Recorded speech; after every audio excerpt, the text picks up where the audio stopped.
మనం తెలియాలనుకుంటున్నాను. ఎందుకు అనంటే మనం ఈ రకంగా ఇక్కడ కూడి మనం ఒక సభను నిర్వహించుకోగలుగుతున్నాం అంటే అది రాజ్యాంగం యొక్క గొప్పతనం. రాజ్యాంగం అంటే మనకి తెలియకుండానే ఉన్నది, లేదు అంటే కొంతమంది తెలుసు అని అనుకున్నా కానీ అందరికీ కూడా రాజ్యాంగం అంటే ఏంటిది, దాని విలువ ఏంటిది, ఆ రాజ్యాంగం మనకి ఇచ్చినటువంటి అవకాశాలు ఏంటి, ఆ రాజ్యాంగం ద్వారా మనం పొందుకున్నటువంటి హక్కులు ఏంటి అనేది చాలా మందికి తెలియదు. కొంతమందికి మాత్రం తెలిసే ఉండొచ్చు. కాకపోతే ఏంటంటే మనం ఈ రకంగా ఈ రోజున ఈ స్వేచ్ఛగా మనకు ఉన్నటువంటి స్వేచ్ఛను వినియోగించుకోగలుగుతున్నాం అంటే ఒక స్వేచ్ఛని మనకి ప్రసాదించింది భారత రాజ్యాంగం. భారత రాజ్యాంగమే లేకపోతే మనకి స్వేచ్ఛ అనేది ఉండేది కాదు. అయితే మనకి స్వేచ్ఛ అనేది మనం ఏమనుకుంటామంటే స్వేచ్ఛ నీకు పుట్టగానే వచ్చిందని అనుకుంటాం. స్వేచ్ఛ మనకి రాలేదు. ఆ స్వేచ్ఛ ఏమిటి అంటే మనకి ఏదైనా సరే చేసే హక్కు. మన చిన్నపిల్లలు ఉంటే మనం ఏం చెప్తాము, అక్కడికి వెళ్ళకు ఇక్కడికి వెళ్ళక రెస్ట్రిక్షన్స్ పెడతాం. ఎందుకు పెడతాము?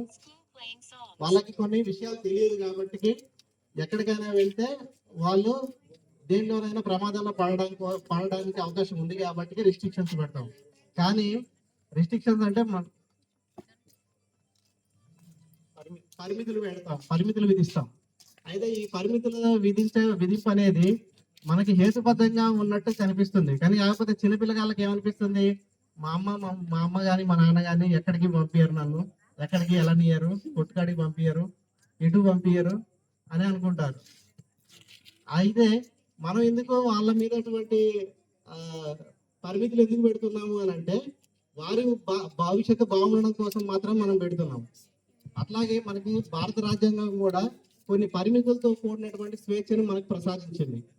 అంటే మనం ఏదైనా చేసుకునే భావ ప్రకటన స్వేచ్ఛ హక్కు కానీ, మత స్వేచ్ఛ హక్కు కానీ, లేదంటే మనకు నచ్చిన వృత్తిని కానీ, వ్యాపారాన్ని కానీ, ఉద్యోగాన్ని కానీ నిర్వహించుకునే స్వేచ్ఛను కానీ మనకి భారత రాజ్యాంగం అనేది కలుగజేసింది.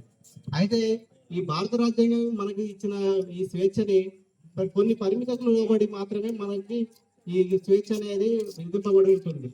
ఎందువల్ల అంటే మనకు భారత రాజ్యాంగం ఎవరికి కూడా పూర్తి స్వేచ్ఛ అనేది ఇవ్వదు. ఎందుకంటే రాజ్యాంగం అనేది ఒక రాజ్యానికి అంటే రాజ్యాంగంలో ఉన్నటువంటి ప్రతి పౌరునికి కూడా కొన్ని పరిమితులతో పాటుగా స్వేచ్ఛను ఇస్తుంది. ఇటువంటి స్వేచ్ఛని మనం ఈరోజు పొందుకుంటున్నాము అంటే అది డాక్టర్ బిఆర్ అంబేద్కర్ గారి దయ వలనే, ఆయన రాసినటువంటి రాజ్యాంగం వలనే.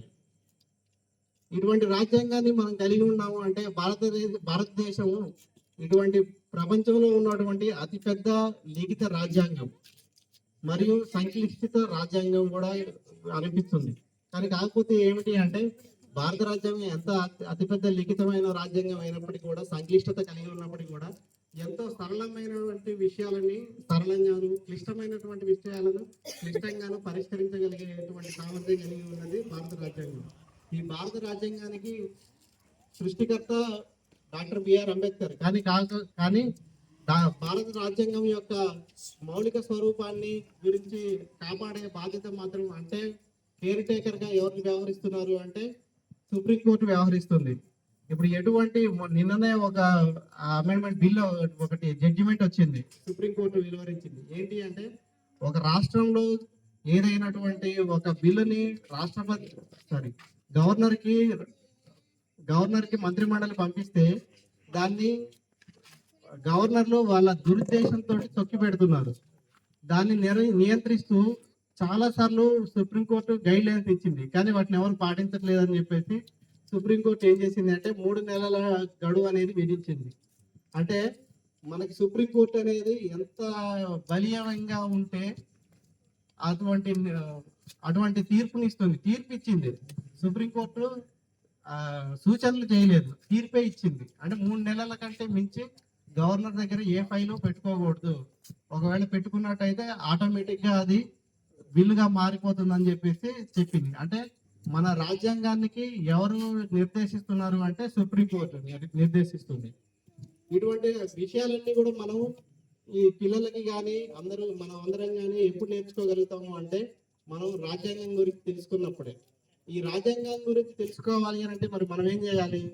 మనం ఎక్కడికి వెళ్ళనవసరం లేదు, మన గూగుల్ చేసినా కానీ తెలుస్తుంది. కాకపోతే ఏంటి అంటే మనం ఎప్పుడైతే మనం మొబైల్ వాడడం మొదలు పెడతామో మన వేరే దగ్గరికి వెళ్ళిపోతా ఉంటాయి, అంటే దాంతో పాటు వచ్చిన వాటిని చూసుకుంటూ వెళ్ళిపోతాం.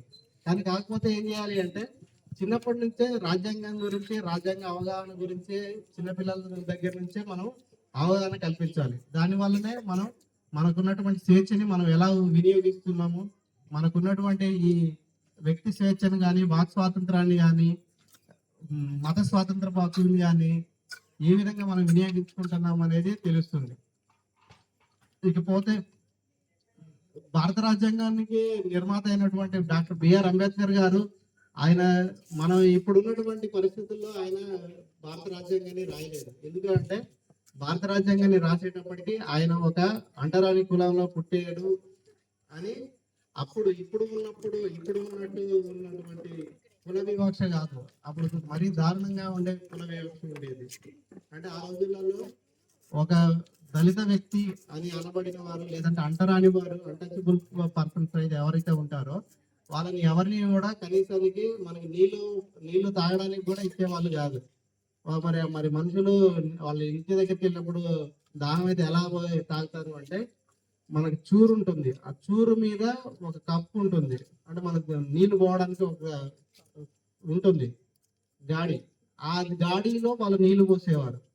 అంటే మనం మనుషులుగా కూడా చూసేవారు కాదు. మనకు బర్రెలకి కానీ పశువులకు కానీ ఎలా పెడతాం, బయట పెట్టి ఒక గాబు పెట్టి ఆ గాబులో కుడిచి పోస్తాం, నీళ్లు పోస్తాం. మనుషులకి కూడా వాళ్ళు అలా చేసేవారు. ఒకవేళ వాళ్ళ దగ్గర నుంచి డబ్బులు తీసుకోవాల్సి వచ్చినా కానీ అక్కడ పెడితే కానీ తీసుకునేవారు. అటువంటి పరిస్థితుల్లో ఉన్నటువంటి బాబాసాహెబ్ అంబేద్కర్ గారు రాజ్యాంగానికి రాయడానికి కావాల్సినటువంటి జ్ఞానాన్ని సముపార్జించుకున్నది కేవలం ఆయన యొక్క కృషి పట్టుదలతో మాత్రమే అటువంటి రాజ్యాంగాన్ని రచించగలిగినటువంటి శక్తిని ఆయన సంపాదించుకున్నారు. మనం కూడా మన యొక్క కృషిని పట్టుదలతోటి మన జ్ఞానాన్ని పెంపొందించుకొని మనం కూడా ఉన్నత స్థానానికి ఆయనలాగా మనం కూడా చేరుకోవాలి. అయితే ఆయన అటువంటి చేసిన వ్యక్తి అయినా కానీ ఆయన ఎప్పుడు కూడా క్లాస్లో ఫస్టే వచ్చేవారు. క్లాస్లో అంటే ఆయన్ని క్లాస్లో బెంచ్ వేసి కూర్చోబెట్టి పాఠాలు చెప్పిన వాళ్ళు ఎవరు లేరు ఆ రోజుల్లో. ఎందుకు అంటే విపరీతమైనటువంటి కుల వివక్ష, వర్ణ వివక్ష ఉన్న ఆ రోజులలో ఆయన బడికి ఉన్నటువంటి ఆ తలుపు బయట కూర్చొని మరి ఆయన అటువంటి విద్యనే సంపాదించాడు. ఆ విద్యని ఎంత సంపాదించాడు అంటే ఆయన్ని ఎవరు కూడా టచ్ చేయలేని విధంగా. అంటే ఏంటి అంటే మనకు అందరికీ తెలుసు, చాలా మందికి తెలుసు, స్వాతంత్ర పోరాటంలో పాల్గొన్న చాలా మందిని బ్రిటిష్ వాళ్ళు అరెస్ట్ చేశారు, తెలుసు కదా. బ్రిటిష్ వాళ్ళు మహాత్మా గాంధీని అరెస్ట్ చేశారు, నెహ్రూని అరెస్ట్ చేశారు, వల్లభాయ్ పటేల్ అరెస్ట్ చేశారు, లాలా లజపతి రాయ్ అరెస్ట్ చేశారు, ఇంకే పేరు ఉన్న వాళ్ళు, పేరు లేని వాళ్ళు అందరినీ అరెస్ట్ చేశారు. కానీ డాక్టర్ బిఆర్ అంబేద్కర్ గారిని అరెస్ట్ చేయలేకపోయారు. ఎందుకు అంటే ఆయనకున్నటువంటి జ్ఞానంతో రాయల్ సొసైటీ ఆఫ్ లండన్ అని ఒకటి యూనివర్సిటీ ఉంది. ఎక్కడ? లండన్లో రాయల్ సొసైటీ ఆఫ్ లండన్ అని చెప్పేసి ఒక యూనివర్సిటీ ఉంది. ఆ యూనివర్సిటీలో చదివిన వాళ్ళని ప్రపంచవ్యాప్తంగా ఎవ్వరు ముట్టుకోవడానికి వీల్లేదు. ఎంత ఏ పని చేసినా కానీ ఆయనని టచ్ చేయడానికి కూడా వీల్లేదు, ఏ పోలీస్ అయినా కానీ.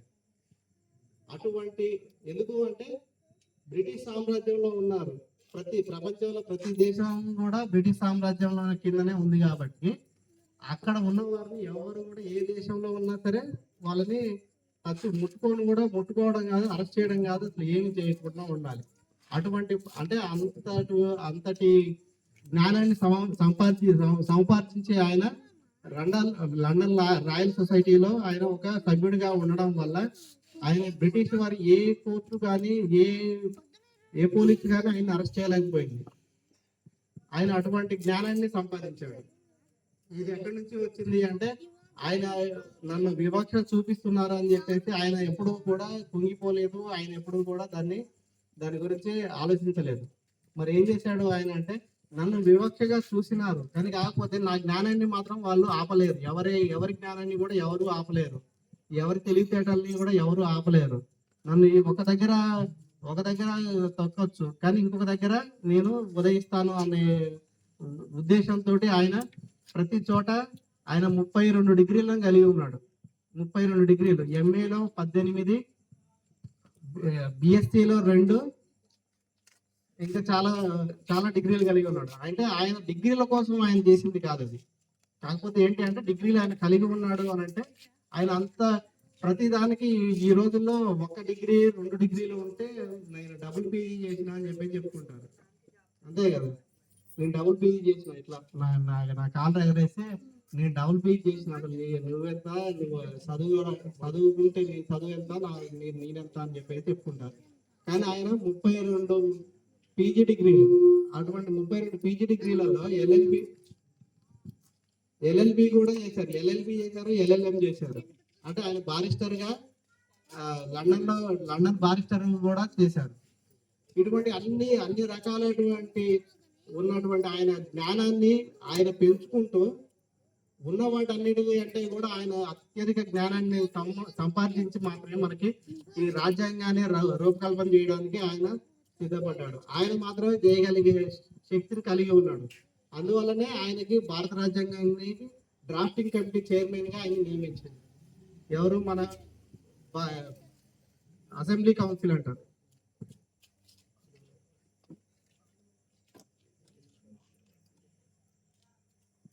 అసెంబ్లీ కౌన్సిల్ ఆయన్ని డ్రాఫ్టింగ్ కమిటీకి చైర్మన్ గా నియమించింది. దానిని 2 సంవత్సరాల 11 నెలల 18 రోజులలో పూర్తి చేసి మనకి భారత ప్రజలమైన మేము అని మొదలుపెట్టి, ఏదైతే ప్రియాంబుల్ అని అంటామో ప్రవేశిక పీఠికతోటి మొదలుపెట్టి ఆయన దాన్ని 1949 నవంబర్ 26వ తేదీన పార్లమెంట్కి దాన్ని సమర్పించారు.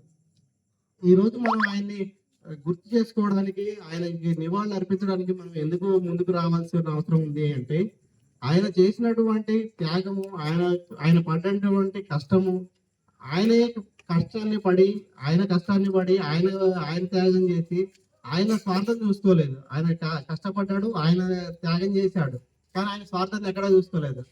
ఉదాహరణకి ఒక డబుల్ పీజీ చేసిన ఎవరైనా ఉంటే, డబుల్ పీజీ చేసిన వాళ్ళు ఎవరైనా ఉంటే నాకు సరైన ఉద్యోగం కోసం ఎక్కడికైనా వెళ్దాం అనుకుంటారు, అమెరికా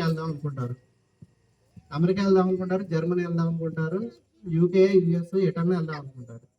కానీ ఆయన చదివిన డిగ్రీలకి ఆయనకి ఉద్యోగం ఇచ్చే సంస్థ కానీ, ఆయనకి ఉద్యోగం ఇచ్చే పొజిషన్ కానీ ఎవరు లేరు ఆ రోజులలో. ఈ రోజుల్లో కూడా లేరు. ఆ రోజులలోనే ఆయనకి ఎవరు కూడా ఆయన ఉద్యోగిగా నియమించుకునే అటువంటి స్థితిలో ఎవరూ లేరు. ఇవన్నీ మనం చెప్పుకోవాల్సింది ఏంటి అంటే, ముఖ్యంగా ఆయన పడ్డటువంటి ఆయన శ్రమని, ఆయన కష్టాన్ని మాత్రమే కాకుండా ఆయన శ్రమని కష్టాన్ని మన కోసం దారిపోసాడు. ఒకసారి లండన్లో 1929లో రౌండ్ టేబుల్ సమావేశం జరుగుతుంది. మనకి భారతదేశానికి స్వాతంత్రం ఇవ్వాలా వద్దా అని రౌండ్ టేబుల్ సమావేశం 3 సార్లు లండన్లో జరిగాయి. వాటిలో ఉన్నప్పుడు ఆయన 2వ కుమారుడు చనిపోయాడు. కానీ అప్పటికి కూడా ఆయన ఏం చేశారు అంటే, ఆయన అక్కడి నుంచి లండన్ నుంచి తిరిగి రాకుండా, చనిపోయిన నా కుమారుడిని ఎలాగో నేను వెనక్కి తీసుకురాలేను, కానీ కాకపోతే నా ప్రజలు ఎవరైతే పీడిత జనాలు ఉన్నారో వాళ్ళ కోసం నేను ఒక చట్టానైనా తీసుకురాగలనని చెప్పేసి ఆయన అనుకుని అక్కడే లండన్లోనే ఉండి 3 రోజులు అక్కడే ఉండి దాన సంస్కారం ఇక్కడ అయిపోయిన తర్వాత వచ్చాడు. అంటే ఆయన చేసినటువంటి త్యాగము, ఆయన పడ్డటువంటి కష్టం కూడా ఆయన స్వలాభం కోసం చూసుకోలేదు. ఆయన ఎప్పుడు కూడా ఆయన స్వలాభం కోసం కాకుండా ఆయన మన భారతదేశంలో ఉన్నటువంటి ప్రతి ఒక్కరికి కోసం కూడా ఆయన పాటుపడ్డాడు. ప్రతి ఒక్కరి కోసం ఎలా కష్టపడ్డాడు అని అంటే, మనకి రిజర్వ్ బ్యాంక్ ఆఫ్ ఇండియా అనేది 1939లో ఏర్పాటైంది. 1939లో మరి ఏర్పాటు ఎలా అయింది రిజర్వ్ బ్యాంక్ ఆఫ్ ఇండియా అంటే, దేశానికి అప్పుడు స్వాతంత్రం కూడా రాలేదు. స్వాతంత్రం రాకముందే మనకి state reserve bank of India అనే దాన్ని స్థాపించడం జరిగింది. అది కూడా లేదు అంటే మనకి ఏంటంటే రాజముద్రికలతోటి, బ్రిటిష్ రాజముద్రికలతోటి మనకి కాయిన్స్ ఉండేవి. వాటిని తీసేసి ఏం చేశారు అంటే ఇండియన్ రూపీస్ గా చలామణి చేయడం కోసం రిజర్వ్ బ్యాంక్ ఆఫ్ ఇండియాని ఒకదాన్ని స్థాపించడానికి ఆయన కృషి వల్లనే జరిగింది. ఎందుకంటే ఆయన బిఏలో ఎంఏలో ఎకనామిక్స్ చేశారు. అది ఒక కారణం. తర్వాత మనకి ఆయన చేసిన వాటిలలో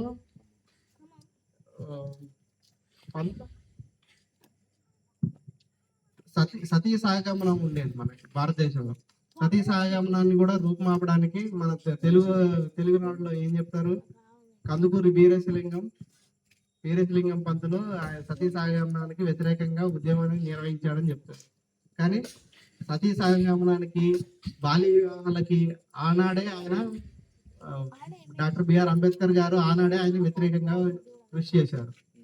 అంతేకాకుండా ఈరోజు మనం 8 గంటల డ్యూటీ, ఎవరైతే ఏ ప్రైవేట్ కానీ గవర్నమెంట్ కానీ ఉద్యోగాలు చేసుకుంటున్నా 8 గంటలకి చేస్తున్నాం, 3 షిఫ్ట్లు చేసుకుంటామని చెప్పేసి అనుకుంటాం. కానీ కాకపోతే అది కూడా ఆయన ద్వారానే వచ్చింది 8 గంటల డ్యూటీ అనేది. ఇంకొకటి, మన చిన్నపిల్లలు ఎవరైతే 14 సంవత్సరాల లోపు పిల్లలు ఉంటారో వాళ్ళు ఎవరిని కూడా పనిలోకి, అంటే మన వర్క్ లోకి తీసుకోకుండా కూడా చట్టాన్ని చేసింది ఆయనే. ఈ బాల కార్మిక వ్యవస్థనే రూపుమాపడానికి కూడా ఆయన చాలా కృషి చేశారు. ఇటువంటి అనేకమైనటువంటి మనకి రాజ్యాంగం రాకముందే ఆయన చాలా వరకు మనకి చేశారు. దానితో పాటుగా రాజ్యాంగం ద్వారా మనకి కొన్ని సమానమైన హక్కులు కల్పించారు. ఏమిటి అంటే బానిసత్వం నుంచి విముక్తి కల్పించారు. మనకి బాగేలా అనేది ఉండేది తెలంగాణలో. బాగేలా అంటే వెట్టి చాకిరి, దానికి జీతం ఉండదు, ఏముండదు, వాడు ఇచ్చినంత మనం తీసుకోవాలి అంతే. పొద్దున్నే తెల్లారగానే పోవాలి, వాడు చెప్పిన పని వల్ల సాయంత్రం దాకా చీకటి పని దాకా చేసుకొని రావాల్సి ఉంటుంది. ఇటువంటి వ్యవస్థలన్నింటినీ కూడా ఆయన అబాలిష్ చేశారు. వీటిని నిర్మూలించి మనకి మంచి రాజ్యాంగాన్ని తయారు చేశారు. మంచి రాజ్యాంగాన్ని తయారు చేయడం వల్లనే మనం ఈనాడు ఇటువంటి స్వేచ్ఛ స్వాతంత్రాలని అనుభవించగలుగుతున్నాం. ఇటువంటి స్వేచ్ఛ స్వాతంత్రాలను మనం ముందు తరాలు కూడా అనుభవించాలి అని అంటే డాక్టర్ బిఆర్ అంబేద్కర్ గారిని మనం ఏదైతే కృషి చేశారో మన కోసం, దాన్ని మనం స్మరించుకుంటూ దీనికోసమే మనం ప్రాకులాడుతూ దీనికోసం మనం ఐక్యంగా కలిసి మనం ఒక ఉద్యమంగా ముందుకు వెళ్తేనే కానీ మన భారత రాజ్యాంగాన్ని మనం సరిగ్గా నిర్మించుకోలేము. ఎందుకంటే మనకు అందరికీ తెలుసు, కేంద్ర ప్రభుత్వం తీసుకొస్తున్నటువంటి నల్ల చట్టాలు ప్రత్యేకంగా ఏంటి అంటే దేశంలో ఇతర మతస్థులు ఎవరో ఉండకూడదు అనే ఒక భావంతో వాటిని బాగా వ్యాప్తి చేస్తున్నారు. అంటే మనకి జనాలందరికీ కూడా మెదళ్ళను వాళ్ళకి ఒక మతం అనే మత్తుని వాళ్ళు కల్పిస్తున్నారు. ఎవరి మతాన్ని వాళ్ళు నిర్వహించుకోవచ్చు, ఎవరి మతాన్ని వాళ్ళు స్వేచ్ఛగా పాటించవచ్చు. కానీ కాకపోతే రాజ్యాంగం చెప్పిన స్ఫూర్తికి వ్యతిరేకంగా వేరే మతస్థులు ఉండకూడదు అని ఒక తుచ్చమైనటువంటి ఆలోచన విధానాన్ని పురిగొల్పుతున్నారు. ఇటువంటి వాటన్నిటిని కూడా మనం ఎదిరించాలి అని అంటే మనకి కావాల్సింది కేవలం భారత రాజ్యాంగం మాత్రమే. రాజ్యాంగానికి వ్యతిరేకంగా చేస్తున్నటువంటి ఇటువంటి చట్టాలకి మనం కూడా వ్యతిరేకంగా నిలబడాలి అంటే మన ఓటు ద్వారా మాత్రమే మనం వాటిని మనం ఛేదించగలుగుతాం. ఎందుకంటే ఓటు హక్కును కూడా ఇచ్చింది డాక్టర్ బిఆర్ అంబేద్కర్ గారే. ఎందుకు అంటే కేవలం ఎవరైతే 18 సంవత్సరాలు, అంటే ప్రస్తుతం 18 సంవత్సరాలు, అంతకుముందు 21 సంవత్సరాలు నిండి ఉన్న వయోజనులందరికీ కూడా సంపూర్ణమైనటువంటి ఓటు హక్కును కల్పించాలని చెప్పేసి డాక్టర్ బిఆర్ అంబేద్కర్ గారు ప్రపోజల్ చేస్తే, ప్రతిపాదన తీసుకొస్తే, నెహ్రూ గారు కానీ గాంధీ గారు కానీ ఏమన్నారంటే కేవలం పన్నులు కట్టే వారు మాత్రమే, వాళ్ళకి మాత్రమే ఓటు హక్కు ఉండాలన్నారు. అలాగే అయితే మనం ఇప్పుడు ఏం చేద్దాం, మనం పన్ను కట్టాం, ఇన్కమ్ ట్యాక్స్ కట్టేటోళ్ళు ఎంతమంది ఉంటారు మన దగ్గర? ఎవరు ఉంటారు. కానీ కాకపోతే ఏంటంటే మనం ఎవరన్నా మేము ట్యాక్స్ పేయర్స్ లేదంటే మేము ఇన్కమ్ ట్యాక్స్ కడుతున్నాం అని ఎవరన్నా చెప్తే ఏం చెప్పాలి మనం అంటే, మనం కొనుక్కునే షర్ట్ అయినా, క్లాత్ అయినా, చీర అయినా, జాకెట్ అయినా, బియ్యం అయినా, ఉప్పు అయినా, పప్పు అయినా ప్రతి దాని మీద పన్ను వేస్తున్నారు. ఎవరు కూడా ఉచితంగా పన్ను లేకుండా మనకి ఎవరు ఇవ్వట్లేదు. నీళ్ళ మీద పన్ను, వాటర్ బాటిల్ కొనుక్కుంటే దాని మీద పన్ను, థమ్సప్ బాటిల్ కొంటే దాని మీద పన్ను, ఈ మైక్ కొనుక్కుంటే మైక్ మీద పన్ను, ఇవి కొనుక్కుంటే ఏది కొనుక్కున్నా ప్రతి దాని మీద పన్ను ఉంది. ఇప్పుడు సపరేట్ గా పన్ను చెల్లింపుదారులు అంటే ఎవరూ లేరు. మీరు అదొకటి మాత్రం ఎవరన్నా ఒకవేళ తెలియని వాళ్ళు, అంటే అతి తెలివితోటి వాళ్ళు మనల్ని ఏమంటారంటే మేము ట్యాక్స్ పేయర్స్, ఇన్కమ్ ట్యాక్స్ కడుతున్నాం కాబట్టి మేము ట్యాక్స్ పేయర్స్ అంటారు. అంటే మేము నడుస్తున్నందుకు కూడా కడుతున్నాము, పెట్రోల్ కొట్టించుకున్నా కడుతున్నాం, పేపర్ కొనుక్కున్నా కొడుతున్నాము అని చెప్పేసి ప్రతి దానికి కూడా మనం ట్యాక్స్ కడుతున్నాము. ఇటువంటి వాటికి మన ఇటువంటి వాటన్నింటినీ కూడా మనకి నెరవేరాలి అంటే మనకు కావాల్సింది కేవలం సంవిధానం మాత్రమే సార్. రాజ్యాంగం మాత్రమే మనల్ని సమానంగా చూడగలదు. ఇటువంటి సమానంగా చూసినటువంటి రాజ్యాంగాన్ని రక్షించుకోవాల్సిన బాధ్యత కూడా మన మీదనే ఉంది. కాబట్టి మనం ఇటువంటి రాజ్యాంగ నిర్మాత అయినటువంటి డాక్టర్ బిఆర్ అంబేద్కర్ గారి ఆశయాలకు అనుగుణంగా మనం అందరం కూడా మన ఓటు హక్కును సరిగ్గా వినియోగించుకుంటూ మనం సరిగ్గా మన స్వేచ్ఛ స్వాతంత్రాన్ని మనం కాపాడుకుంటూ మనం ముందుకు సాగాలని ఈ అవకాశం ఇచ్చిన మీ అందరికీ కూడా నా తరపున మరొకసారి ధన్యవాదాలు తెలుపుకుంటున్నాను. Thank you.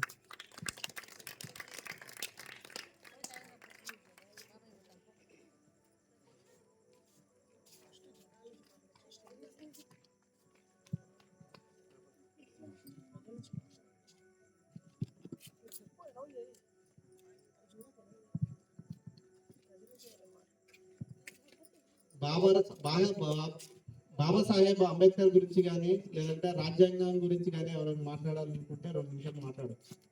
2 నిమిషాలు కాదు, ఎక్కువ టైం అయినా తీసుకోవచ్చు. పేర్లు పిలిస్తే మరి వస్తారా?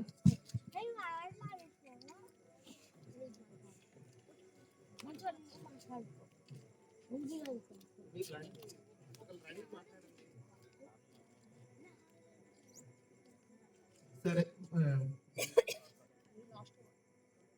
సరే మన వేదికలకు అలంకరించిన పెద్దలు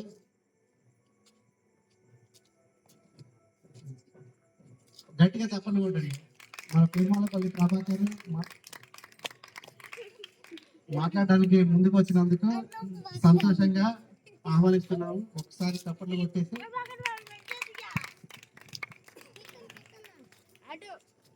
మీరందరూ ఎంతో విలువైనటువంటి సమయాన్ని వెచ్చించి ఈ సమయం మహిళలు మరి చిన్నపిల్లలు, వృద్ధులు, అలాగే యవనస్తులు కూడా ఇక్కడ కూడి ఇలాంటి మహత్తరమైనటువంటి విషయాన్ని అంటే అంబేద్కర్ గారి గురించి కొంత మనకి అవగాహన మరియు తను కల్పించినటువంటి ప్రాధాన్యత వీటన్నిటి తెలుసుకోవడానికి మీరు వచ్చినటువంటి మీ అందరికీ అంబేద్కర్ యూత్ కమిటీ తరఫున ముఖ్యంగా మీ అందరికీ పేరు పేరున ధన్యవాదాలు. అలాగే 134వ అంబేద్కర్ జయంతి శుభాకాంక్షలు. అయితే భారతదేశంలో మనకి ఏంటంటే భారతదేశం స్వాతంత్రం వచ్చింది 1947 ఆగస్టు 15. భారతదేశంలో అంటరానితనం అనేటువంటిది చాలా ఏళ్ళుగా నాటుకుపోయి అలాగే దేశంలో ఉన్నటువంటి ప్రజల్ని పీడించడం అనేది ముఖ్యంగా సమాజంలో ఏం చేసేవారు అంటే ఒక 4 వర్గాలుగా వర్గీకరించి అంటే సమాజంలో ఉన్నటువంటి ప్రజల్ని 4 తరగతులుగా విభజించారు. దాంట్లో ముఖ్యంగా బ్రాహ్మణులను, వైశ్యులను, క్షత్రియులను, శూద్రులు అని చెప్పి ఒక 4గురుగా విభజించినటువంటి వీళ్ళలో పై 3 తరగతుల వాళ్ళు కింది తరగతులుగా ఉన్నటువంటి శూద్రులైనటువంటి మనలాంటి వాళ్ళపైన తమ ఆధిపత్యాన్ని చెలాయిస్తూ మనతో వెట్టి చేయించడం ఇలాంటివన్నీ చేయించేవారు.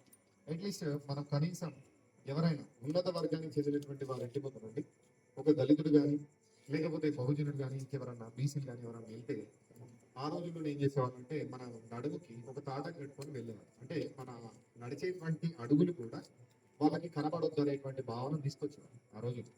ఇవన్నిటిని రూపుమాపాలి అని అంటే దాన్ని అనుభవించినటువంటి వ్యక్తి అయితేనే దాన్ని రూపుమాపగలుగుతారు. అలా రూపుమాపగలిగినటువంటి లేకపోతే అలాంటి చైతన్యాన్ని కల్పించినటువంటి వ్యక్తి ఎవరు అనంటే డాక్టర్ బిఆర్ అంబేద్కర్ గారు. ఎందుకు అనంటే సమాజంలో అప్పటి వరకు కూడా 1891 మధ్యప్రదేశ్లో మనకేంటంటే సెంట్రల్ ప్రావిన్స్ అంటారు. ఆ సెంట్రల్ ప్రావిన్స్ లో ఆయన జన్మించడం మనకి ఏప్రిల్ 14. అక్కడ ఉన్నటువంటి గైక్వాడ్ రాజు అనేటువంటి ఆయనని చేరదీయడం, తనని తనని విద్యాపరంగా తీసుకురావడం అనేటువంటి జరిగింది. తను పాఠశాలకు ఎక్కడికి వెళ్ళినా కూడా చాలా దూరంగా ఉండడం, కింద కూర్చోవడం, ఇలాంటి జాతి వివక్షతని తను చిన్నప్పటి నుండి అంటే తనకి 4 సంవత్సరాల వయసు ఉంటే తను అనుభవిస్తూ వెళ్ళడం, 12 సంవత్సరాలకే తను రమాబాయి అనేటువంటి ఆమెను పెళ్లి చేసుకోవడం, ఇవన్నిటి తను అనుభవిస్తూ వెళ్ళే పరిణామ క్రమంలో విద్య ద్వారా మాత్రమే ఈ యొక్క జాతి వివక్షతని, కుల వివక్షతని నేను రూపుమాపగలుగుతాను అనేటువంటి భావన తనలో వచ్చి వీటన్నిటిని రూపుమాపగలిగేటువంటి శక్తి విద్య మాత్రమే అని చెప్పి తాను ఉన్నత విద్యను అభ్యసించి ఈరోజు మన భారతదేశానికి అవసరమైనటువంటి రాజ్యాంగాన్ని ప్రజలకి స్వేచ్ఛ సమానత్వాన్ని కల్పించడం వలన ఈరోజు మనం ఏం చేస్తున్నామంటే సమానత్వ దినోత్సవం అనేటువంటి దాన్ని జరుపుకుంటాం. ఈరోజు ఆయన జన్మదినాన్ని మనం ఎలా జరుపుకున్నాం అంటే సమానత్వపు దినోత్సవం. అంటే చట్టం ముందు అందరం కూడా సమానం. ఇక్కడ సమాజంలో కూడా ఇప్పుడు మనం అందరం కూడా ఎలా అంటే సమానమైనటువంటి భావన, అంటే స్త్రీ పురుషులు అనేటువంటి తారతమ్యం కానీ ఎక్కువ తక్కువ అనేటువంటి భావన కానీ ఎక్కువ సమానత్వం అయినటువంటి భావనకి తీసుకురావడం వల్లనే ఈరోజు జరిగింది. అందుకని వీటన్నిటిని గుర్తించి మనకి 1990లో తనకి ఏం చేశారు అంటే భారతదేశంలో అత్యున్నతమైనటువంటి ఒక పౌర పురస్కారం ఇచ్చి తనని సత్కరించుకోవడం అనేటువంటి జరిగింది. కానీ ఈరోజు ఎలా ఉంది అని అంటే అంబేద్కర్ గారు అంటే కేవలం బడుగు బలహీన వర్గాలకు సంబంధించినటువంటి ఒక రాజకీయ లేకపోతే వాళ్ళకి సంబంధించినటువంటి నాయకుడే అనుకుంటారు. కానీ యాక్చువల్గా భారతదేశంలో ఉన్నటువంటి ప్రతి పౌరుడు కూడా తను కల్పించినటువంటి విధానం వల్లనే మనం ఈరోజు ఇంత స్వేచ్ఛగా ఇలాంటి వీధులలో ఉండి మనం ఉన్నాం. తాను 23 రూపాయలు అంటే గైక్వాడ్ రాజు అనేటువంటి ఆయన 23 రూపాయలు ఇస్తే చదువుకునేవాడు. అంటే 23 రూపాయలకి మనకి ఈరోజు ఏమొస్తుంది? ఏమి రాదు. బట్ ఆయన 23 రూపాయలతో తను ఉన్నతమైనటువంటి విద్యను అభ్యసించడం, లండన్ వెళ్ళడం, ఎకనామిక్స్ లో తను విద్యను అభ్యసించడం, అండ్ దాంతోపాటు తను ఏం చేశారు అంటే మనకి రిజర్వ్ బ్యాంక్ 1935 ఏప్రిల్ 1వ తారీఖున తను ఎస్టాబ్లిష్ చేయడం, ఇవన్నిటిని సమూలమైనటువంటి మార్పులు తీసుకొచ్చింది ఎవరు అంటే మొదటగా తానే. ఇక్కడ ఎంతో మంది ఇందాక వెంకటరత్నం అన్నట్టు చాలా మంది స్వతంత్ర పోరాటంలో ఉన్నటువంటి సమరయోధుల్ని అరెస్ట్ చేయగలిగారు. కానీ తను ఎందుకు చేయలేకపోయారు అంటే విద్యాధికుడు. ఎవరైనా అంటే విద్యాధికుడు కాబట్టి, అంటే ఉన్నత విద్యను అభ్యసించడం వలన మనకి పూర్తి స్థాయి అవగాహన ఉండడం వల్ల ఇవన్నీ జరిగింది. సో నేను అనేది ఏంటంటే మిమ్మల్ని అందరినీ నేను రిక్వెస్ట్ చేయడం ఏంటంటే మన బస్తీలో కూడా పిల్లలలో ముఖ్యంగా చదువు విద్య విషయంలో చాలా వరకు అందరికీ కొంతవరకు అవగాహన కల్పిస్తూ పిల్లలను ఒక విద్యావంతులుగా మార్చడం అనేటువంటి చేయాలని నా యొక్క ముఖ్య ఉద్దేశం. అండ్ దాంతోపాటు ఇంకోటి ఏంటంటే సుప్రీంకోర్టు అంటే ఇప్పుడు మనకి న్యాయ వ్యవస్థలో ఉన్నతమైనటువంటి స్థానంలో ఉండేటువంటి వాళ్ళు సమాజంలో ఉన్నత వర్గాలకు చెందిన వాళ్ళే ఉన్నారు. కానీ మళ్ళాంటి అణగారినటువంటి వాళ్ళు లేరు. ఎందుకు అనంటే మనం మొదటి నుండి న్యాయ వ్యవస్థకి దూరంగా ఉండడం, వాళ్ళు చాలా దగ్గరగా ఉండడం, ఎక్కువ స్థానంలో వాళ్ళు ఉంటారు. సో నేను అనేది ఏంటంటే పిల్లల్ని చాలా విద్యావంతులుగా మనం తీర్చిదిద్ది వాళ్ళకు ఒక ఉన్నతమైనటువంటి భవిష్యత్తు ఇవ్వగలగడమే మనం నిజమైనటువంటి నివాళి అవుతుందని నా యొక్క ముఖ్య ఉద్దేశం. Thank you.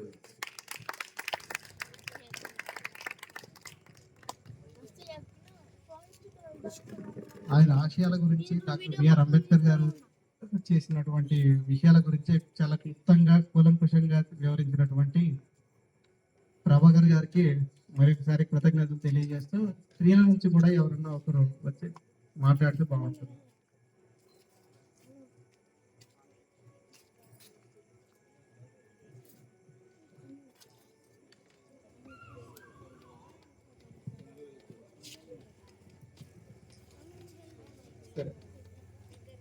సరే, మరి వేదిక మీద ఉన్నటువంటి పెద్దల దగ్గర నుంచి మనం కూడా కొంచెం వారి దగ్గర నుంచి కూడా కొన్ని మాటలు నేను తెలుసుకుందాం. ముందుగా లక్ష్మి గారు.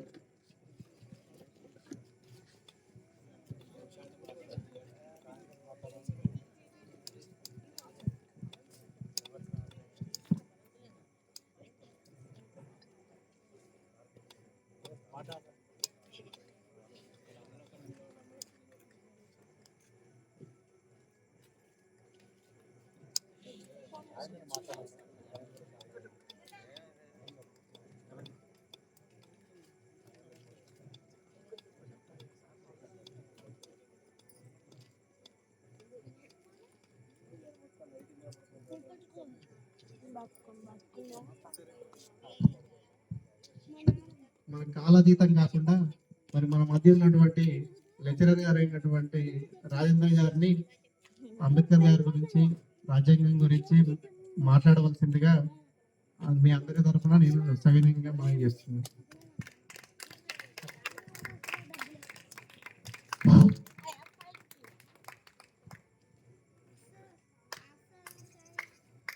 సభకు వచ్చేసిన సోదరులు, మహిళలు, పెద్దలందరికీ కూడా నా యొక్క నమస్కారాలు. ఈరోజు మన అంబేద్కర్ గారి జయంతి జరుపుకుంటున్నాం. మన నాకంటే ముందు మాట్లాడిన వెంకటరత్నం గారు కానీ ప్రభాకర్ గారు కానీ ఎడ్యుకేషన్ విద్యకు సంబంధించి చాలా పెద్ద పెద్ద పదాలతో అర్థవంతంగా చెప్పారు. సరే, అందరికీ అర్థమైందని నేను అనుకుంటున్నా.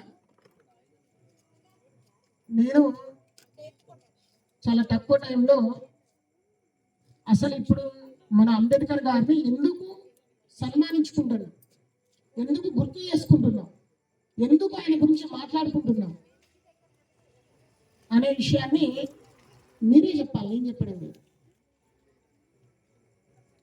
అంబేద్కర్ గారి గురించి ఈరోజు ఎందుకు మాట్లాడుకుంటున్నాము? ఆయన పుట్టినరోజు కాబట్టి. అంతేనమ్మా? పుట్టినరోజేనా? జయంతి అంటే పుట్టినరోజే కదా. ఆయన పుట్టినరోజు గురించి మనం ఎందుకు మాట్లాడుకుంటున్నాం?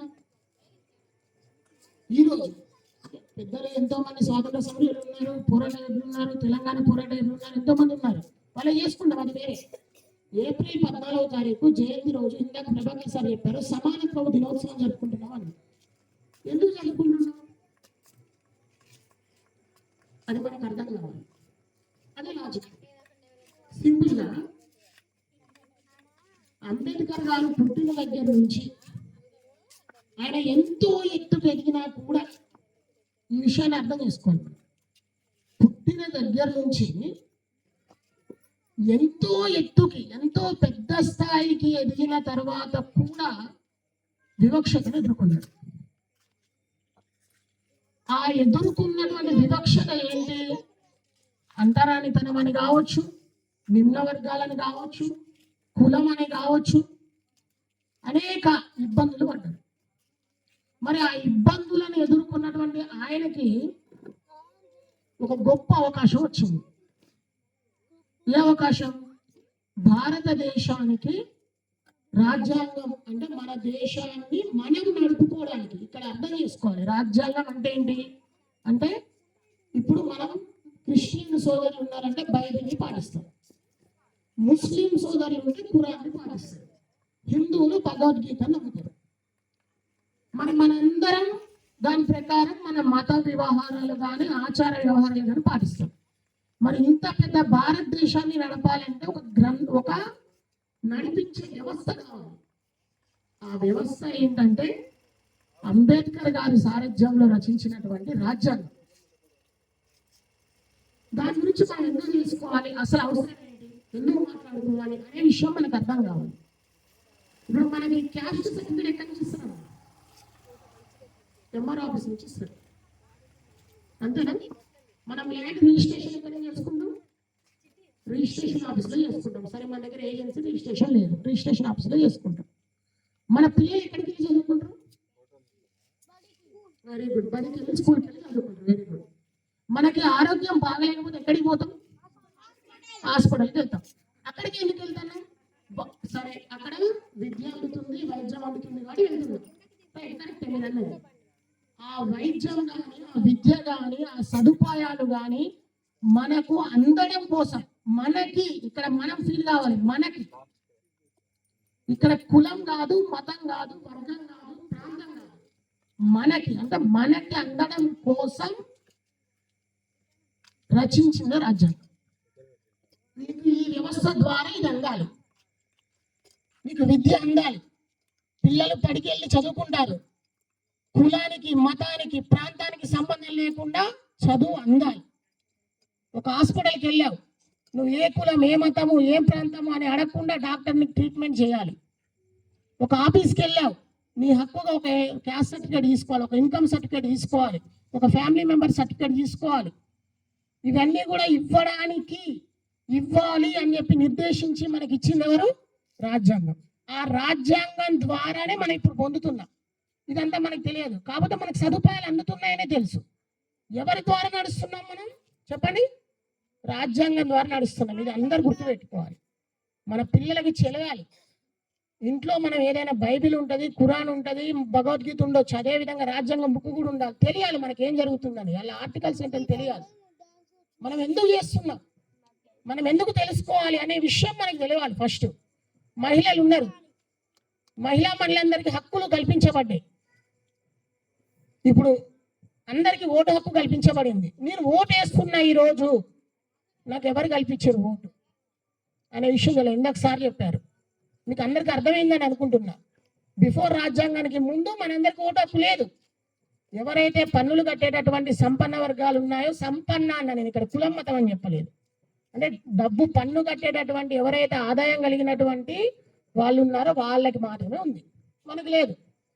ఈరోజు మనం మన ఓటుని పవర్ఫుల్గా వాడుకొని మనకు ఒక వార్డ్ మెంబర్ని నియమించుకుంటున్నాం అన్న. ఇక్కడ మనం గెలిపిస్తున్నాం, ఒక సర్పంచ్ని గెలిపించుకుంటున్నాం, ఒక జెడ్పీటీసీ, ఒక ఎంపీటీసీ, ఒక ఎమ్మెల్యే, ఒక ఎంపీ, వీళ్ళందరినీ మనం ఓటేసి గెలిపించుకుంటున్నాం. ఎందుకు చేస్తున్నాం అంటే మాకు రాజ్యాంగం ద్వారా మిమ్మల్ని గెలిపించే హక్కు ఇచ్చారు, మీరు అక్కడికి వెళ్ళి మా కోసం నిధులు తీసుకురండి, లేదా మా సమస్యల మీద పోరాడండి, మాకున్నటువంటి కష్టాల మీద పోరాడండి, వాటి గురించి మాట్లాడండి అన్నారు. ఇక్కడ మనకి సీసీ రోడ్డు మీద కూర్చొని మాట్లాడుకుంటున్నాం. ఇంతకుముందు ఇక్కడ సీసీ రోడ్డు ఉందా? లేదు. సీసీ రోడ్డు ఎలా వేశారు? మనకి వేయాలి. మనకి ప్రతి ఒక్క పౌరులకు వాళ్ళకి హక్కులు కల్పించడం అనేది ప్రభుత్వాల బాధ్యత. ఆ బాధ్యతను గుర్తు చేసిన ఎవరు? రాజ్యాంగం. ఎక్కడికి పోయినా అడిగి వస్తాం. మళ్ళా మనకి ఎవరో ఒకళ్ళు వచ్చారు, ఇంటి ముందు గొడవైంది, మనం ఎక్కడికి వెళ్తాం? వాళ్ళ ఇంటి మీద అంతమా? సరే, కొంతమంది కొట్టిరు అనుకుందాం. అసలు మన జనరల్ ఎక్కడికి పోతాం? నా హక్కులకు భంగం వాటిల్లింది, నాకు న్యాయం చేయమని పోలీస్ స్టేషన్కి పోతాం. ఎక్కడికి పోతామమ్మా? పోలీస్ స్టేషన్ పోయి హక్కు ఎవరు ఇచ్చారు మనకి? రాజ్యాంగం. పోలీసు వాళ్ళు మన కేసు నమోదు చేసుకొని దాన్ని పరిష్కరించేటటువంటి హక్కు ఎవరు ఇచ్చారు? రాజ్యాంగం. ఒకవేళ మనకి ఇక్కడ జరగకపోతే మన హ్యూమన్ రైట్స్ కమిషన్కి పోతాం, ఇంకా పై స్థాయి పోతాం, ఇంకా కోర్టుకు పోతాం, దాపై కోర్టుకు పోతాం. ఇవన్నీ ఎవరు ఇచ్చారు మనకి? రాజ్యాంగం ఇచ్చింది. ఇలా మనం ఒక హక్కుగా మనం ఒక పౌరునిగా, పౌరురాలిగా ప్రశాంతంగా, ఇక్కడ పాయింట్ అర్థం చేసుకోండి, ప్రశాంతంగా మనం బతకడం కోసం మన కోసం రాయబడింది రాజ్యాంగం.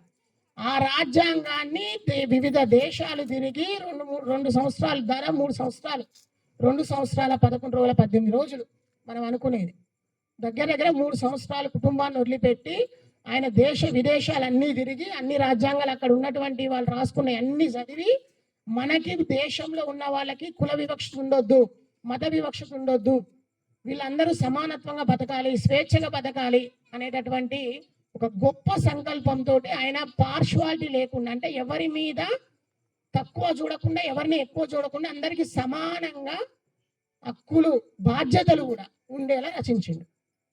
అందుకనే ఆ మహాన్ భావుని ఇవాళ మనం స్మరించుకుంటున్నాం. గుర్తుపెట్టుకోవాలి మనందరం కూడా. స్వాతంత్ర సమరయోధులు ఎలా గుర్తుపెట్టుకున్నామో రాజ్యాంగ రచనలో పాల్గొన్న అంబేద్కర్ గారిని కూడా గుర్తుపెట్టుకోవాలి. అది మన బాధ్యత.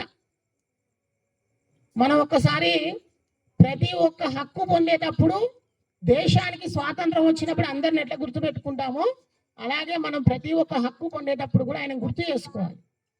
ఈ రోజు నువ్వు మాకు స్వేచ్ఛగా ఉండడానికి నువ్వు ఆ పుస్తకంలో రాయబట్టే ఇవాళ మనం ఈ రోడ్డు మీద కూర్చొని మీటింగ్ పెట్టుకున్నాం. లేకపోతే పెట్టుకో, నడవం, మనం రోడ్డు మీద కూడా నడిచే పరిస్థితులు ఉండవు. అది మనం ఫీల్ కావాలి, అది మనం గుర్తించాలి. దాని గురించే ఇవాళ ఆయన్ని స్మరించుకుంటున్నాం. ఆ విషయం గురించే ఈరోజు ఆయన్ని మనం పూలమాలే సత్కరించుకున్నాం. మహానుభావుడు చనిపోయాడు, కానీ ఇప్పటికి కూడా మనం గుర్తు చేసుకుంటున్నాం. ఎందుకు గుర్తు చేసుకుంటున్నాం? ఆయన వేసిన దారి అలాంటిది, ఆయన చెప్పిన మాటలు కూడా మనం గుర్తు చేసుకోవాలి. మేకలని బలిస్తారు, సింహాలని పులుల్ని కాదంటాడు. అంటే మనం పులులు సింహాలు కావాలని కాదు ఉద్దేశం. నోరు తెరిచి అడగాలి, నిగ్గదీసి అడగాలి, మనకు సమస్య ఉన్నప్పుడు పోరాడాలి, మన సమస్య గురించి మనం ముందుకు రావాలి. పక్కోడు వస్తాడు, ఎదురింటోడు వస్తాడు, వాళ్ళు వస్తారు, వీళ్ళు వస్తారు అని చెప్పి ఎదురు చూడటం కాదు. మనం మేకల్లాగా అలా తలదించుకొని పోతా ఉంటే మనల్ని అందరూ అంటా ఉంటారు, అదే గర్జిస్తే అంటారమ్మా అన్న అంటారా? మనం నిలదీసి అడుగుతారా? అది మనం తెలుసుకోవాలి. సమస్యని మనమే అడగాలి. మనం బలిచ్చినప్పుడు ఏదో మేకపోతు బలిస్తారన్నట్టు మన తలలు బలిపీఠం మీద పెట్టొద్దు. మనం గర్జించాలి. గర్జించడం అంటే అది నలుగురం కలిసి పోరాడాలి. ఒకవేళ సమస్య వచ్చినప్పుడు నలుగురం కలిసి మాట్లాడాలి దాని మీద. పక్కింటి వాళ్ళకి కానీ ఎదురు వాళ్ళకి కానీ ఒక బజార్లో సమస్య వచ్చినప్పుడు మన సమస్యను మనం పరిష్కరించుకోవాలి. అది ఆ చొరవ మనం చూపినప్పుడే మనం ఆ మహానుభావుడికి, వాళ్ళు చెప్పిన మాటలకి, వాళ్ళు రాసిన రాజ్యాంగానికి విలువిచ్చినట్లు. పోరాడాలని చెప్పినామని చెప్పి పోయి బస్సులు బలగొట్టడం, కార్లు బలగొట్టడం, ప్రభుత్వ ఆస్తులు ధ్వంసం చేసిన కాదు, బాధ్యతలు కూడా ఇచ్చారు మనకి. హక్కులతో పాటు బాధ్యతలు కూడా ఇచ్చారు. ఏమిచ్చారు? మన ఏవైతే ప్రభుత్వ సంపదలు ఉన్నాయో అన్ని మన సంపదే, కాపాడుకోవాలి. మనం ఒక చిన్న ర్యాలీ తీయడంతోటో లేకపోతే ఒక ఆఫీస్ ముందు వెళ్ళి వాళ్ళకి ఒక అర్జీ ఇవ్వడమో లేకపోతే శాంతియుతంగా చేయడమో దాని ద్వారా మనం నిరసన తెలపాలి. కానీ అంతేగాని విధ్వంస చర్యలు చేయొద్దు. అది కూడా మనం వాళ్ళకి ఇచ్చేటటువంటి ఇవ్వాలి శాంతియుతంగా చేసినప్పుడే. ఇంకో మాట కూడా అన్నాడు అంబేద్కర్ గారు, పౌరుల నైతిక అభివృద్ధి దేశ అభివృద్ధి అన్నాడు. పౌరుల నైతిక అభివృద్ధి అంటే మనం ఎదగాలి. ఎలా ఎదగాలి? చదువుకోవాలి, జ్ఞానం పెంచుకోవాలి, సమాజంలో ఏం జరుగుతుందో తెలుసుకోవాలి, మన పిల్లల్ని చదివించాలి. మన పిల్లలని చదివించి వాళ్ళు పౌరులు మంచి వాళ్ళుగా తయారు చేస్తే మనం అందరూ దేశ నాయకులకు గౌరవం ఇచ్చినట్లే, మనం దేశాన్ని గౌరవించినట్లే. వాళ్ళు ఏదో ఉద్యోగం చేయాలి, సంపాదించాలి, దాని మీద బతకాలని కాదు. మనకి ఎప్పుడైతే చదువు ఉంటుందో మనం ఏం చెయ్యాలి ఏం చేయొద్దు అనే జ్ఞానం పెరిగిద్ది, విచక్షణ జ్ఞానం పెరిగిద్ది. ఆ విచక్షణ జ్ఞానం రావాలి మనకి. అది ఎప్పుడు వస్తుంది? చదువు ఉంటే వస్తుంది. ఈరోజు నా పిల్లగాడు బడికి పోమంటే పోవట్లేదు, 7వ తరగతి అయింది. నేను నిజంగా ఎంత బాధేస్తుంది అంటే, నేను ఎడ్యుకేషన్ విద్య చెప్పుకుంటా చదువు, కరోనా తర్వాత మరీ దరిద్రం తయారైంది. కరోనా తర్వాత చాలా మంది, నేను చెప్పే మాట కూడా మీకు ఖచ్చితంగా అనిపించవచ్చు, కరోనా తర్వాత సెల్ ఫోన్ విప్లవం అనేది వచ్చి ప్రతి పిల్లడి చేతిలో సెల్ ఫోనే. సరే వాడు సెల్ ఫోన్ చూడని, దానివల్ల ఇబ్బంది ఏం లేదు, కానీ దాన్ని పట్టుకొని బడిపోడు, అది పట్టుకోకుండా బడిపోడు. ఎంత వింతైన ప్రవర్తన వచ్చిందంటే, ఒక సమాజమే మనం అనుకుంటాం, ఒక తరగతి చదివే విద్యార్థులు ఉన్నారంటే 10వ తరగతి చదివేతులు అంటే వాళ్ళు ఒక సమాజం. వాళ్ళని చూసి 9వ తరగతులు నేర్చుకుంటారు, వాళ్ళని చూసి 8 నేర్చుకుంటారు. మన ఇంట్లో రోజు గొడవలు పడ్డామంటే మనల్ని చూసి మన పిల్లలు నేర్చుకుంటారు. మన ఇంట్లో రోజు చదువుకున్నామంటే వాళ్ళు కూడా అంతే తయారవుతారు. మనం చదవాలరా అని చెప్పినామంటే వాడు చదువుతాడు. వాడు ఒక్కడు చదివిందంటే వాడు తమ్ముడు అక్క వాడిని చూసి చదువుతారు. చదివించాలి పిల్లల్ని. వాడు ఉద్యోగం రావాలని నేను అనట్లే, వాడు దాంతో పెద్ద బిల్డింగ్లు కట్టాలని అనట్లే, కానీ వాడు సమాజంలో మంచి పౌరుడిగా ఎదగాలంటే, తలెత్తుకొని బతకాలంటే, వాడు ఒక్కడికి పోయినప్పుడు వాడు పిల్లలు ఎవరైనా సరే వాళ్ళ హక్కుల కోసం వాళ్ళు పోరాడాలంటే వాళ్ళకి చదువు కావాలి. ఆ చదువు మనం అందించాలి. దానికోసం పెద్ద పెద్ద ఫీజులు కట్టి పంపాల్సిన అవసరం లేదు. ప్రతి ఒక్క చోట గవర్నమెంట్ విద్య కూడా స్టాండర్డ్గా ఉంది. ప్రతి చోట మంచి ఉపాధ్యాయులు ఉన్నారు, మంచి ఉపాధ్యాయురాలు ఉన్నారు, చదువు చెప్పడానికి అందరు సిద్ధంగా ఉన్నారు. మనం వెనకబడాలి. వాడు బడి ఓట్లే పని చేసిండ్రు నా పిల్లగాడు. నేను ఎంతమంది పిల్లలే తల్లిదండ్రులు అడుగుతాం, ఎంత బాధేస్తుంది అంటే, అదొక సమాజం మనం అనుకుంటాం, అదొక సమాజం. ఇప్పుడు ఈ పిల్లలు ఉన్నారంటే వీళ్ళు ఒక 5-6 తరాలు, వాళ్ళు మంచి తయారైతే వాళ్ళ వెనకతరం మంచి తయారైంది, వాళ్ళ వెనకతరం మంచి తయారైంది. నా పిల్లగాడు ఓట్లు వెళ్ళే ఇవాళ ఏదో మందు దాగొచ్చిండు, అయ్యా ఒక్కరోజేగా అంతే.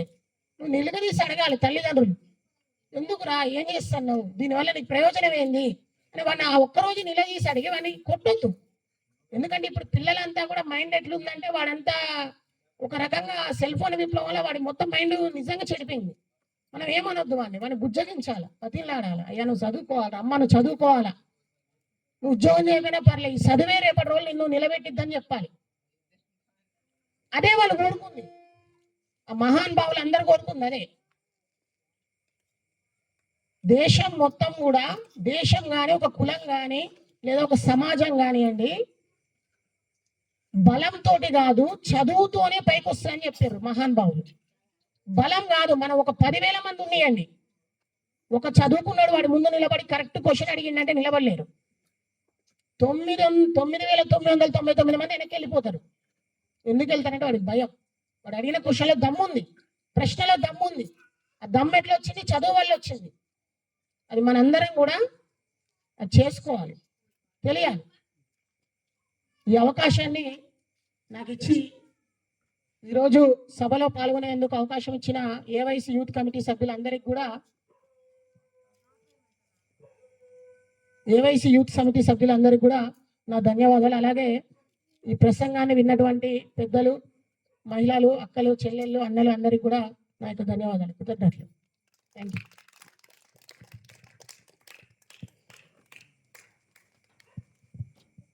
కృతజ్ఞతలు. మరి మన ఆహ్వానాన్ని మన్నించి మన ఆహ్వానాన్ని మన్నించి మరి తనకు ఉన్నటువంటి సమయాన్ని మన కోసం వెచ్చించినటువంటి ఆ,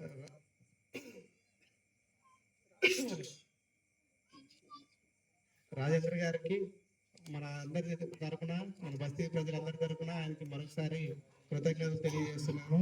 ఇటువంటి మంచి అవకాశాలలో మనకి కావాల్సినటువంటి విద్య గురించి ఆయన ఎన్నో విషయాలు తెలియజేశారు. మనం కూడా మన పిల్లల్ని మంచి విద్యలో మంచి విద్యావంతులుగా తీర్చిదిద్దాలని, మంచి ఉన్నతులుగా వాళ్ళని తయారు చేయడం కోసం ఇటువంటి ఇటువంటి ఇటువంటి సెమినార్లు పనిచేస్తాయని నేను అనుకుంటున్నాను. ఎందుకంటే మన దగ్గర ఉన్నటువంటి వాళ్ళలో చాలా మంది ఆ, మధ్యలోనే డ్రాప్ అవుట్స్ ఎవరైతే ఉంటున్నారో చదవడానికి ఉంటున్నారు, కానీ చదువుతున్నారు, మధ్యలోనే మానేస్తున్నారు. మధ్యలో మానేయడం కోసం కాదు మనం చదవాల్సింది. మన విజ్ఞానాన్ని పెంచుకోవడానికి, మన మేధస్సుని పెంచుకోవడానికి, మనకు కావాల్సినటువంటి అవకాశాలని, అవసరాలని, మరియు మనది సమాజం నుంచి మనం ఒక పౌరులుగా ఉన్నతంగా తీర్చిదిద్దబడాలంటే మనకి విద్య అవసరం అని చెప్పేసి మనకి రాజేంద్ర గారు మరి ఎంతో వివరంగా విపులంగా తెలియజేసినారు. వారికి మా మనందరి తరపున కృతజ్ఞతలు తెలియజేస్తున్నాను. చెప్పండి.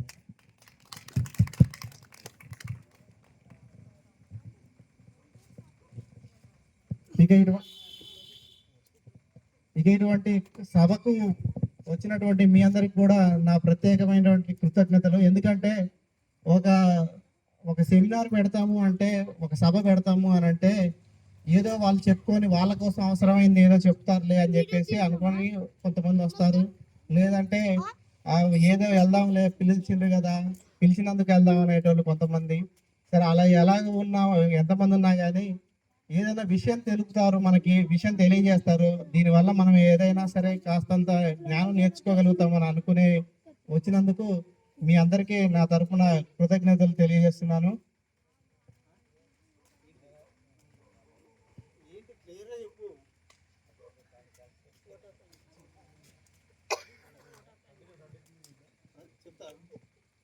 సరే, vote of thanks Raj Kumar చెప్తాడు.